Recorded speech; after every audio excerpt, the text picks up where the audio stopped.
Hey, welcome back to the Behind the Well show. Roger Abel here with Elias Randel. What? Say something. It's got to be summer. Yep. We've got a plaid short sleeve on. I really like that, actually. It's a nice color on you, Elias. Thank you. Well, one, I knew you were going to make a comment about my shirt because it's new. But not only short sleeve and plaid, this one has the Flex breathable material. There's a sticker on it when I bought it. So I am very fashionable and comfortable today. Did you literally get paid to say that? I should be getting paid to say that. I feel like you're working towards some type of sponsorship opportunity here with that that beautiful endorsement. But been a couple weeks since we've done this. I just got back from a fishing trip, which was really fun, and I saw some cool stuff. We went to Lake of the Woods with some friends. Really fun trip, and I have a funny story about something that happened. Stuff we talk about all the time. But on the last day of the trip, we decided to go to a place called The Shed in War Road, Minnesota, and it's this 100-car collection that's been collected by Bob Marvin, who Bob runs Marvin Windows up in northern Minnesota. And I'm not a car guy. And one of the guys we were with is like, can I borrow your truck for the day to go check out these cars? I'm like, yeah, no problem. And I'm a fishing guy. I got up and I looked outside. The wind was blowing like 20 miles an hour, and there was a light mist. And I said, look, we're going looking at cars, and we were looking for oil cans, and we were doing a little picking. I'm not a picker, but it was pretty cool. But anyway, so we check out this car collection, and you wouldn't believe the stuff that we saw. I mean, you walk in, and he's got a white Corvette, and there's a tour guide, and the guy goes, "Young man, can you read those numbers right there for me?" Wait, he said that to you? He called me the young man. Okay, cool. He goes, "Can you read those numbers right there?" I said, "Yeah, 0001. He goes, "Do you know what that means?" I'm like, "The first one off the assembly line." And it was, but I mean, this guy has the most phenomenal car collection. So if there's car people out there, go to War Road and check it out. And it got me thinking, we always talk on our show about investments in the form of stocks, bonds, cash, alternatives, those type of things, right? There's always other investments out there, and these have become an investment for this individual. In fact, he came in and I got to talk to him, and he said he bought his first car in 1981 for like $6,500.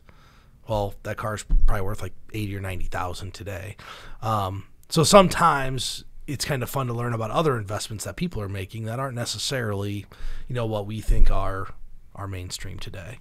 Yeah, and the car has to be like at least 20 years old and a certain, because only certain cars go up in value, right? If you have his collection and they're probably all older cars and they were limited at the time, or at least highly sought after now. I think he buys cars that he likes. Most of them are older cars, and he has about everything you'd want to see from the muscle cars from the 50s and 60s and 70s. He had the Roadrunner car there, which was this Pontiac. It was awesome. But my favorite car is the 789 Corvette. And it's a 2008 car, actually, put out by Corvette. And what they did is they took the front end of a 57 Chevy, the midsection of a 58 Chevy, and the back end of a 59 Chevy Corvette. So it's awesome. And it was made by N2A Motors. So N2A stands for no two alike. So it's the only car like it in existence. And I Google it, and sure enough, his car comes right up. It was the coolest car I saw there. Wow, that's awesome. So did you know of that car before you went, or that was your favorite one there? I don't know anything about cars. I know how to turn them on. I know how to turn them off, maybe. The guy's talking about 427, 3 whatever, 4-barrel, 5. I don't know. I'm like in a world of confusion. But I just know when I like the looks of something, right? What it looks like. And there were newer cars, right? I want to say you had like a 2013 GTO. He had this Spider. He had some really cool stuff. It was really cool. And then, of course, he had like the old kind of historic cars, but he kind of turned his investment into an investment of cars. And I asked one of the guys I was with, "What do you think this is worth?" And he's like a car guy, right? And I'm adding up the numbers in my head. He's like, "I think it's probably $22 million collection." His 100 vehicles? Yeah. 22. That's what he thought. Because, he had two of the cars there he'd bought from Reggie Jackson. Oh, wow. That's awesome. Yeah. So awesome. It was really cool. Right. So if anybody gets up to War Road, to the Lake of the Woods area, check out The Shed. It's only open by appointment only. Don't go there without an appointment. It's got a stop sign outside with a red light, green light. Green light means they're open. Red light, not open. Check that out. I think you'll kind of find it enjoyable. Yeah, so red light, green light, simple enough. Should we get into the topic for today? Yeah, I just had to talk about the cool cars I saw. Okay, so today's topic is the 10 ugly truths about your finances, right? Number 1, some of your investment success will be left to chance. And I guess this is something we talk to clients about, right? But we feel like one of our jobs is to eliminate as much of the luck and hope out of people's financial planning as we can. But inevitably, there's always going to be the element of chance in people's investment life, right? Yeah, so the number one thing, not the number one thing, but one of the things that plays a big role in whether someone will be successful in retirement or not, and people don't get this, but is the sequence of returns. And what I mean by that is if you give me 3 investors and they all give us $100,000, but they invested at different times, like different years they start, and they all average exactly 8%, just, human math makes us feel like, well, if they averaged 8 and they gave us 100, they averaged 8, in 30 years, they all have the same amount of money. That's what you would think. Yeah, right. But that's not accurate. Right. Because it actually means more how you get those returns. Meaning, year 1, if you lose 30%, you got to make 50 to get back to 0 just about. So the sequence in which you return them kind of dictates more of what happens long term. So if a person's really close to retirement or at retirement and their accounts go down 30% right away and they have not put together a plan that quantifies whether they'll be successful or not in retirement, that could be very, very detrimental because if they don't have a spending strategy put in place, they may have to sell an investment at a loss, which then they've locked the loss and there's no chance to ever get it back. So one of the ways people can, kind of combat that during that early retirement phase is to make sure they have enough money set away for 2 or 3 years of retirement savings so that we don't have to sell investments at a loss. Doesn't mean it has to be in cash. It just needs to be in lower volatility investments that typically won't go down large amounts of money immediately. Yeah, and this idea, does this lend itself a little bit to stress testing portfolios? And for our listeners, when we talk about like doing Monte Carlo simulations and like that and things like that, we're kind of doing this to their situation. We're stress testing different variabilities of returns and different sequences of returns. This is exactly what, the essence of a Monte Carlo simulation is testing the random sequence of numbers. Right. Meaning we're testing all the different returns you could get, all the different outcomes and all the different possibilities that could go in there. So it's really what a financial plan does. And it's why we're such big advocates of doing that, because how do you know it'll work out? You're just going to think, and as we talk about, we want to move people to the probabilistic world, which can only be done by having a financial plan. Right. Right. And so, people getting closer to retirement, and this is almost like just a general rule of thumb, and we've talked about before, some rule of thumbs are dangerous. But as people get older, the automatic thing people do is, should I start investing more conservatively? So that's another truth. Another one of the ugly truths we're talking about today is you can invest too conservatively for your situation. Well, the question is, can you still invest too conservatively? And the question is yes. If you do a financial plan, it's fairly easy to figure out exactly what the right portfolio is for you. But I think the default option for people who haven't done planning is, I'm at retirement. It's now to go into this world of safety.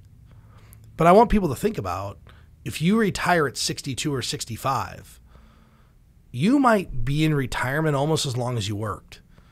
You can live to be 90, 95 years old, which is almost as long as you worked, and you have to make this money last. So to go into this protectionism mode is really a little bit foolish, because you're not going to keep up with inflation and all the other things that are happening. One of the things I thought about, and what a lot of people like to do with their retirement that do this themselves and don't have a plan, is they go pick a target date fund, right? They go say, hey, I'm going to pick the Vanguard 2020 fund. I'm retired. I want the Vanguard 2020. And I asked you this question because I knew you probably wouldn't know the answer. I just said, what do you think the stock to bond allocation is of the Vanguard 2020 fund? Right. I think I said probably it's like a 30-70, 30% stock, 70% bonds. I went and looked it up. It's a 50-50 portfolio. Yeah, I was kind of surprised by that. And if you think about that, most people who are at retirement are thinking, man, I have to have this all in safe money. Vanguard's 2020 fund is 50% stock. That should tell you something. You need to have an allocation to the market at some level to be successful. And that's what we can really guide out with a financial plan. And I talk to people about this a lot. When people come in and tell me they're really conservative, it's really because they don't understand why they need to be in the market. They don't have conviction to be in the market. If they have a well-written plan that says if you're not in the market and you're all in cash, your probability of success is 0. But if you have 50% of your money in the market and 50% in fixed income or cash, and your probability is 70%, I know which one they're going to pick every single time. And what we're doing is giving people conviction. So you can be invested too conservatively if you haven't done a plan. If you haven't done a plan, you dialed it in. And that's what some of these ugly truths are about. It's just people have lacked to do any type of planning. Yeah. Can you go the other way and be too aggressive for your situation? Surely. Yeah, I mean, if we're going on vacation, Elias, and I'll use this analogy. I have clients in Red Oak, Iowa. I go down Interstate I-80. There's 2 routes to get there.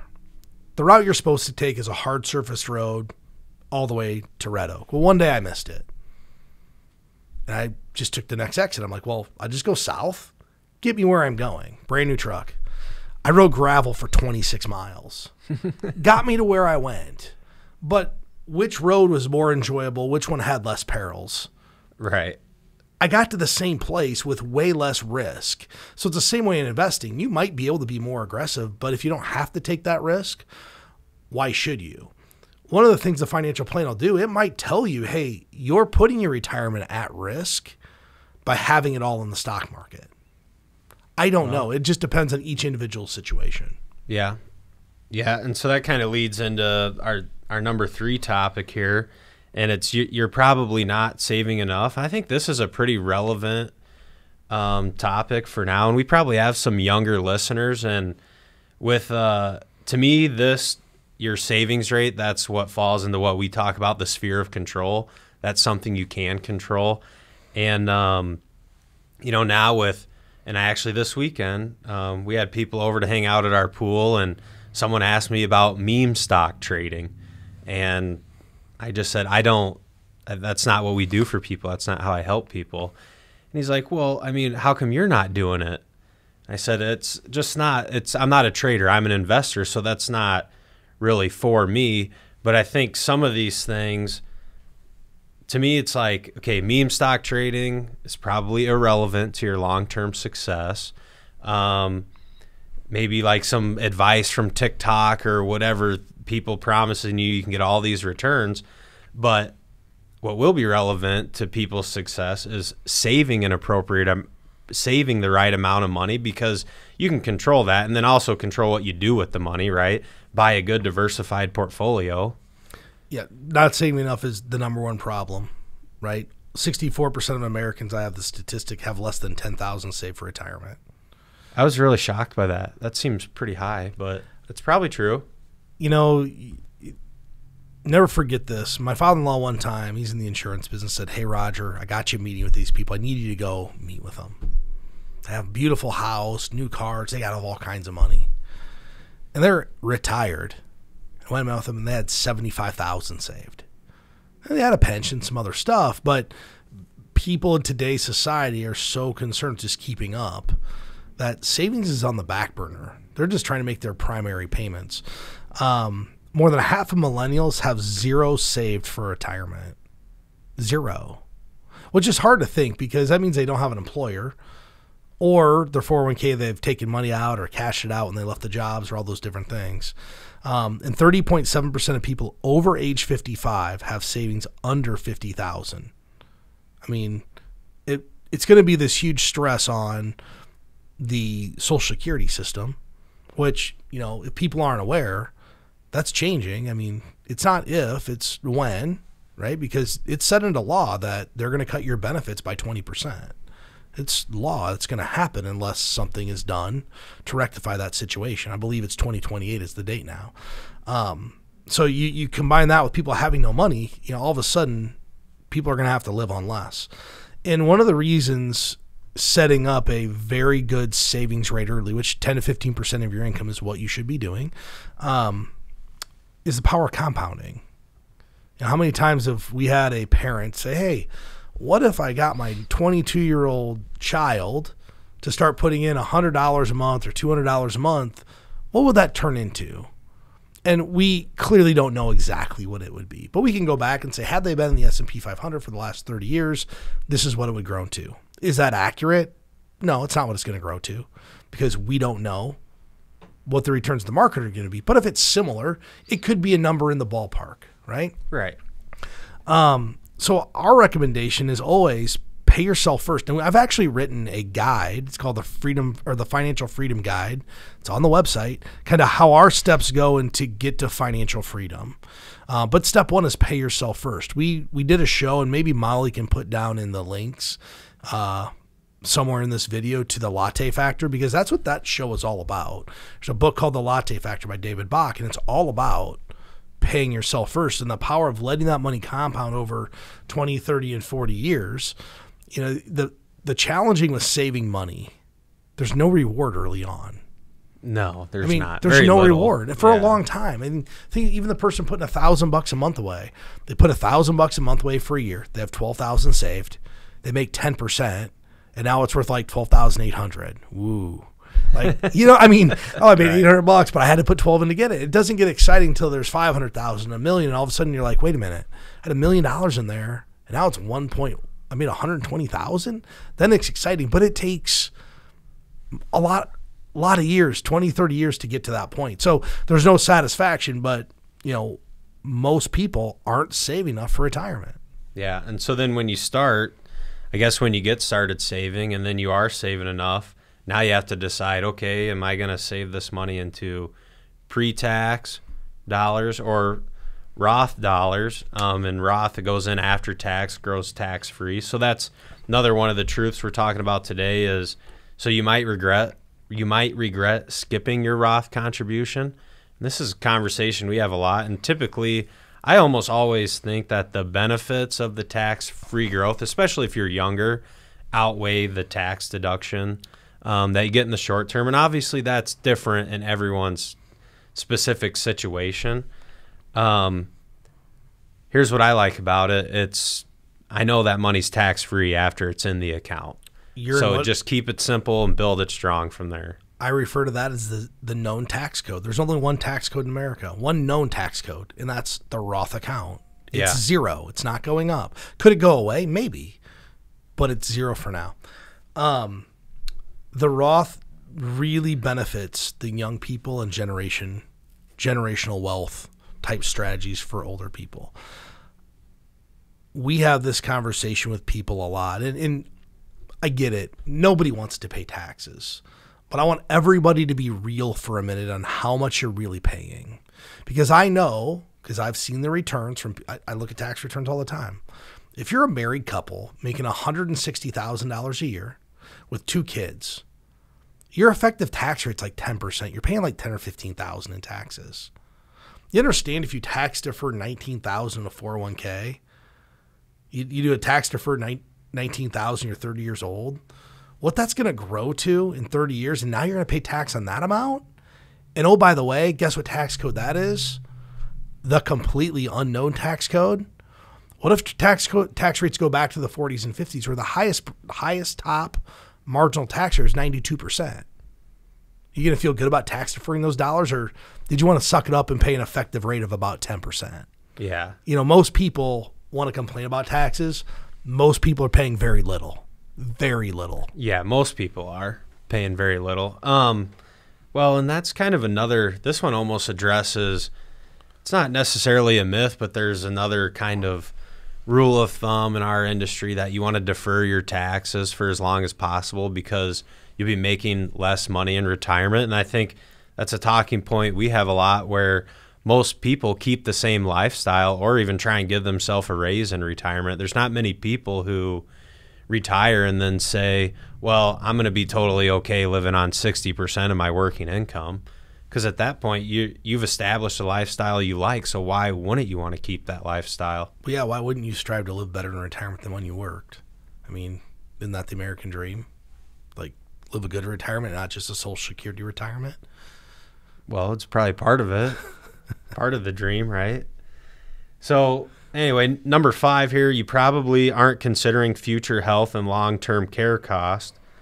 Yeah, so I mean, these are healthcare, long-term care, expensive events, and those are very real things that people go through. People are aware, but they don't know how they're going to handle it. The average couple that retired in 2019, if they're 65, they'll spend almost $300,000 medical costs in retirement, according to Fidelity.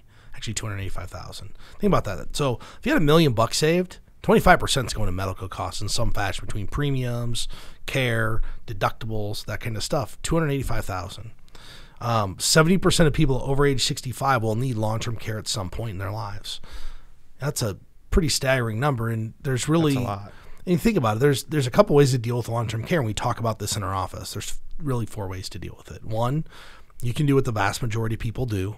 That's ignore the problem. Yep. I'll just deal with it when it happens. That's an option. Ignore it. Yeah, you can ignore the problem. Number 2, you can do Title 19, which is basically spend down all your assets and then have the state pay for you. And for some people, that's a very real choice for them. I mean, even if you have a couple $100,000, I mean, you can't afford long-term care insurance. And that's the third way to do it, is to insure this, right? You can insure your long-term care stay. The problem is most plans are use it or lose it. I mean, if you don't use it, you lose the benefit. The other major problem, these prices have gone astronomically high since I started doing this 19 years ago. 19 years ago, I could get someone a good plan for $100 a month. They'd have a great plan. Today, it's $3,000 and $4,000 a year in premiums for one person. So now you start to look at this and say, okay, if you have $1 million saved, right, and your long-term care premiums, which are not guaranteed, are $6,000. Are you spending 0.5% to 1% just for long-term care costs? And then what if you have $300,000 saved? You're going to save 2% of your retirement income on long-term care? It just becomes a very, very difficult choice. And the last option, way to deal with long-term care, is just be self-insured. There's a point in which if you have enough money, you don't really need you don't need to. Yeah, and insurance agents oversell this stuff, right? They say, well, the nursing home costs $80,000 a year, so you better buy a policy for $80,000. Well, yeah, but you don't lose your pension, you don't lose your Social Security, you don't lose your investment assets. I mean, if it's $80,000 and you have a $2,000 a month pension, because most people are going into long-term care today, probably had a pension of some kind. That was the retirement plan of their age group. Right. You have a pension, you have a Social Security benefit, and you have $400,000 in assets, you might have enough to pay your own freight. Yeah. So remember, you don't lose those. So, but it is something people should plan for. Like, it doesn't mean you have to save this bundle of money and say this is for healthcare. You just need to be aware of what the issues are and how you're going to deal with them when they come. It's like identity theft. It's not if they're going to get your identity. They already have it. Experian gave that all away 5 years ago. It's when people are going to use your identity and take it and how you're going to deal with that problem. Yeah. Well, and I mean, if 70% of people over 65 have some kind of long-term care stay or whatever that is, I mean, that's basically, you can just pretty much assume you'll be one of those people. Yeah, and I don't want to fearmonger people. Long-term care stay doesn't mean you're going to a nursing home. It means you could have getting help at the house, or you could have a 12-week stint in an assisted living because you had a hip replacement. That qualifies as a long-term care stay. Number 6, I think, is really at the forefront today, and many people are strictly focused on market risk. I mean, right? What's the risk of the stock market? When we talk about risk in investing, that's usually what comes to mind. Well, the market could go up and down. There's all these other risks out there that I would call hidden risks, right? So interest rate risk, inflation risk, and business risks are the 3 other risks associated with markets. And right now, inflation risk is real. I just saw Social Security COLA increase, 5.7%. That's unheard of. They increased COLA 5.7% of Social Security. That's astronomical. In fact, I think I saw something today on Bloomberg. We could see inflation this year of 7%. Really? 7%? 7. Yeah. So those are the risks for people they're not looking at. And those risks can kind of flood over into markets as well, right? Because if all of a sudden the Fed has to start raising rates, that's going to affect growth companies and it's going to potentially affect the stock market. We're not going to predict how or when because we clearly don't know. We don't predict. But people that have fixed income portfolios should be aware of what's going on from an interest rate standpoint and an inflation standpoint, because both of those could have adverse effects on fixed income and bond portfolios in the near future.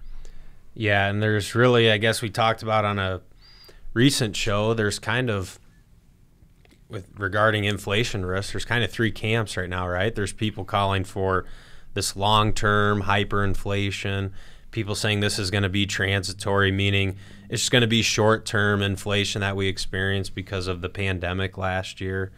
And some people are saying that they're making an argument for deflation or disinflation. What are your thoughts on that? I guess without saying what you think or like make a prediction, how can people think about it? This is going to go back to, on my fishing trip, one of the gentlemen asked me, sitting at a gas station, he said, "Hey, Roger, what are you doing? Are you concerned about this country's deficit and our spending?" And, it's kind of going on a political road. And I said, "You know what? I'm not. I can't be concerned with it because I can't control it." Right? What can I control to affect those things? If I'm concerning myself with all the stuff I can't control, I'm going to drive myself crazy. I can't control what inflation does, but what I can do is control where I invest my assets. I can control my asset allocation. I can control my savings rate. And that goes for him too. I told him, I said, I can't control how we spend money. I control who I vote for. I can control, once again, where I direct my investment dollars based upon what I think the best investments would be if that happens. And that's the same with this. So I'm not going to predict where it's going. I have opinions, but I don't know. The three people you're referring to, one was Kathy Woods, one's Jeffrey Gundlach, I believe, and I don't remember the third, but they're all super smart people. Right. And they don't know where it's going. So why in the world am I going to predict? So I think people should be aware of this and focus on the things that they can actually control in their life, which is having a financial plan, your asset allocation, regularly rebalancing, saving a regular and consistent amount of money. Yeah. So before we move on, I have one other question. And so I guess I've also seen some numbers on, they're calling wage inflation. So people's wages are going up. And I guess this is kind of one of the ideas I was starting to think about. So I know everyone talks about inflation, and inflation is bad when prices are going up. It hurts because you're paying more for all the things that you buy regularly. But if people's wages are going up, like across the board, if we have inflation and wages, yeah, I know that means some prices are going to go up too, but isn't that a good thing too for people to make more money than they were able to make before? Yeah, inflation actually is probably higher interest rates are good for retirees for sure. If you think about the average retiree, they borrowed for their first house at the highest borrowing cost of all time. Today, they're receiving the lowest interest on their money of all time. You know what the historical average on cash is? It's like 5%. Yeah, like 5, yeah. Today, if you get 0.5%, you think you hit a home run at the bank. You feel like you're stealing from them if you're getting 0.5%, right? Mm-hmm. And it's recency bias. But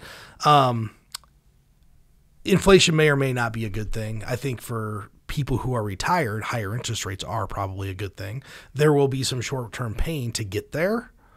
And we don't want hyperinflation. We don't want things to run away. We want this to be controllable. But that's also why we have monetary policy and we have ammunition to kind of fight that inflation. All right, so number 7 we have here, you may be prioritizing the wrong things. So this is another question we get a lot, and it's saving for college versus saving for retirement. I have a great story about this. So Tell it. About 7 years ago. Okay. And Elias, when I do a plan, I'm going to tell somebody what they have to hear, not what they want to hear. Correct. sitting in our small conference room presenting this plan. This guy wants to retire at 57. He's got these 2 boys. And I said, well, for you to retire when you want to, and I don't remember the exact ages, but he had to put away another $14,000 a year, and he had the money to do it. He needed to save $14,000 a year more, and he had the money to do it. He looked me in the eye and said, I can't do that. I go, why? He goes, I have to put these boys through college. And I said, I understand that's a priority of yours, but let me ask you a question. Are they going to help you pay for your retirement? Well, the answer is no. The answer is no, but he didn't want to hear it. He didn't become a client. He didn't like what I told him, but that was a fact. So I have this saying, once you're on track for retirement, so if we can take you through this process, quantify with some level of certainty that you're good for retirement. Now we can start talking about the college savings, the vacation house, the investment property that maybe you want to buy. But we need to make sure you're on track first. And too many people say, hey, I have to pay for college. You don't have to pay for college, right? You can pay for some college, but you're not helping anybody if you're putting yourself in a bad situation. Because I promise you, if you paid for your kids' college, but then you can't retire, it's going to be more stress on your kids. When you get to retirement, they're worried about mom and dad not having any money than it would have been for them to pay off a student loan they could have got at a low interest rate, fairly low, or they could have just worked their way through college. I mean, what happened to, we go to college, we work in the summer to pay for college. I mean, now we go to college and we party in the summer to pay for college. You make money partying? I don't know, but that's what they think. Yeah. I mean, my point is they're not doing anything. Right. You know, when I went to college, I worked all the way through. So my parents helped me. They didn't pay for all my college. I had some small loans, but I didn't take on $40,000 of debt. My parents didn't sacrifice their retirement to pay for me. They surely didn't sacrifice their retirement to get me through college. So people need to prioritize them first. It's like an airplane, Elias. What do they say in the intercom when you're getting on the airplane? Put your face mask on first before you help others. Right. Because you'll be more of a help if you're securely, taken care of. Then you can really help others. Yeah. Yeah. So, I mean, I guess if you're saving for college but not for retirement, and then you get there, can cause stress on your kids. Well, now they're adults and they're working, but they're maybe worried about you because you didn't save enough money. And then what's amazing to me is someone would rather save for you can get them to save for their kids' college, but not for their own retirement, which is, I guess, is probably the nature nurture. Like, we want to take care of people, take care of our kids, but man, take care of yourself. You can put $50 for your kid. You can do $50 for yourself. And I see it. I've seen this before. Yeah. So, prioritize what's most important, which is your retirement first, making sure you're on track. If you do a financial plan and you're good to go, go guns a-blazing and do that 529 plan or college savings or investment rental property if you so want to. Yep. Yeah, so that's just lending to being prepared, right? Having a financial plan is being prepared, and that's another one of the truths is your employer might not help you prepare, and a lot of companies offer 401ks or a simple IRA, some kind of savings plan, but there's not as much of like education and making the decisions on maybe what to buy inside of those plans. So the plan could be offered, but you're probably going to have to make some effort as far as what you're going to buy and the investment decisions and stuff like that. What the employer's not going to help you do is figure out how much you need to put in. Right? They're going to help you figure out what you have to do. They're not going to do a financial plan for you. They're going to do it makes them be compliant from a fiduciary standpoint, and that's kind of where it ends. And what I mean by that is they're going to tell you, hey, you need to put in 6% to get the full match. Here's the 10 investment selections that you could pick from, and most of them are going to be a target date fund, right? And the default option, that's probably okay. But when it comes to doing this, you're going to have to craft your own plan, your own decisions. And this goes back to, do you have the time, the desire, knowledge to do this? Because it's going to take some time to figure this out. And if you don't, you should go find someone to help you. But don't plan on your employer. People think, oh, I do my 401k, I'll be okay. That doesn't mean you'll be okay. If you put it all in cash, it doesn't mean anything. Just because you have a 401k plan doesn't mean that's enough to retire. People have this fallacy that if I just do my 401k plan at work, I'll be good. Well, you might, or you might not be. Depends on what lifestyle your family lives. If you're highly compensated and you're living on $300,000 or $400,000 a year and you just do your 401k, you will not save enough to be okay in retirement. You're going to take the 60% pay cut. That ain't good. No, and that's probably, and this is another area that's like an added benefit for our clients. We help people allocate their 401ks all the time. So that's just an added service, because if we have a client that has some money invested with us, but they could have a 401k at their employer and we're not getting any sort of revenue from that account, but we certainly help them make those decisions. And it's just like we said, it's one less thing you have to think about and know about and do. We'll just help you do it. We're in the business to help people, and that'll come back down the road. We want to grow their account just like they do. But what's interesting is what I just said leads into number 9. Just because you have a high net worth doesn't mean you'll be okay, right? Because I think net worth is the biggest skewed number of all time, because most people, they look at their net worth and they pump their chest and be like, I have a big net worth. And then you break it down, and 70% of their net worth is their house that's paid for. And as we've discussed, and their main residence, right? Your primary residence is not an investment. If a realtor tells you your house is going to be the best investment you'll make, he doesn't know anything about investments, because the only way to ever turn that house into an investment is to sell it and not have a place to live, or downsize. You could downsize and then maybe, but let me tell you, I've owned a home for 18 years. I can add up how much I put into these places versus what they're worth. I've made a whole lot of money. What do you know your return on that? No, I'm not even tracking, because it's not, because here's why. For me, it's not an investment. It's a place to live. Yeah. It's included my net worth, but at the end of the day, it doesn't matter. I mean, what matters for retirees or people that are trying to get to the point of financial freedom is, how much money do I have that I can convert into income? Yeah, right? So we're talking your investable net worth or liquid net worth. If you have a vacation property, you assets. have a rental property, that's different. But Correct. Too many people say, oh man, I got this big net worth. Well, yeah, but if it doesn't generate revenue, what good is it? Right. We have a client and we had this discussion. They have a farm. They're only getting like a 1.5% ROI on this farm. And they're spending more than their 401k will support long term. I'm not talking 20 years. We had to have the discussion, are you willing to sell the farm if we need to? And the discussion 5 years ago was no. And today it's like, yeah, I want to live this lifestyle. And if I need to sell that farm to continue it in 15 or 20 years, I sure will. But originally in our financial plan, we'd excluded this asset from the financial plan because it was an emotional deal. And that's where, man, you have all this money, but maybe not, unless you can convert it into income in retirement. Right. So right there, that's a great example of a couple that has a high net worth because of a lot of land that they own, right? But they're only drawing income on, there's only so much income that they can produce from it. And the other thing I really liked about that meeting and that situation, that was a really good example of using someone's financial plan to quantify a decision instead of guessing or saying, which it'd be easy to say, well, yeah, if you sell the farm today, you're going to have enough money to sustain the lifestyle. But we were able to schedule it out 10 years down the road or something, just because they're coming around to the idea of selling it, but I don't think it's going to be the easiest thing. It doesn't seem like it's going to be the easiest thing. They may not need to sell it. And they might, you're right. We set this up as we need to have the contingency plan if you get unlucky. Because without the sale of the farm, the probability of success was like 52%. Well, 52 doesn't mean it doesn't work. It means half the time it doesn't work.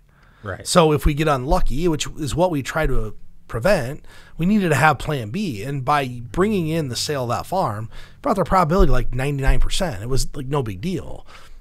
But it skews the numbers if we're not going to do it. So just because you have high net worth doesn't mean you'll be okay. You want to look at your liquid net worth when you're kind of analyzing things, because that's the money you can, turn into revenue. Yep. And number 10, this is actually one of my favorite. This one's good. Life will inevitably get in the way. Here's what I want everybody to take away. There's not a convenient time to do anything. It's never going to be the perfect time. Think back to when you had kids. Was it a convenient time? Probably not. You know, but having a plan is how you overcome this. And it goes back to savings rate. It's never convenient to start saving money, right? There's always other things we'd rather do. But once you get it and you get a habit, it becomes just like regular life. I had somebody tell me once, we were talking about downsizing, going from, you know, a house to a condo, and like, you know, 7 years old might be the time. They're like, well, we don't plan on getting sick. I'm like, no kidding. Who does?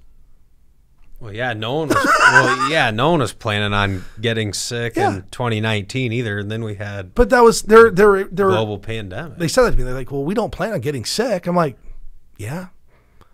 Nobody does plan on getting sick. Yeah, no one plans. But it's just something that happens in life. So there's always going to be things that get in the way. But the one thing you can control is having a plan and trying to fully execute that plan to get a really good outcome for retirement. And that's what this is about. It's about bringing people from the hope, think, luck world into, hey, let's get into the probabilistic world here, where we can go to sleep with some level of certainty and know we're going to be okay in retirement.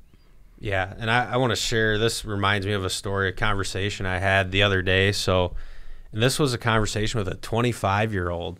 He called and scheduled an appointment, and he said, so my uncle told me, I just want to know what you think about this. He goes, my uncle told me that the best time to invest was yesterday, so that means the second best time to invest is today. I just said, well, I agree 100% with that. And, you know, it's just like what we're talking here. Life will inevitably get in the way. So if you just get started investing somehow on a savings plan and using a plan, and everything will work out and you'll be all right. I like that closing. With that said, everybody, thanks for listening to the show. If you're looking for help, you can go to btwellshow.com. You can get a plan. You can talk to one of our advisors. We'd be more than happy to help you out. Until next time, this is Roger and Elias. Have a great weekend.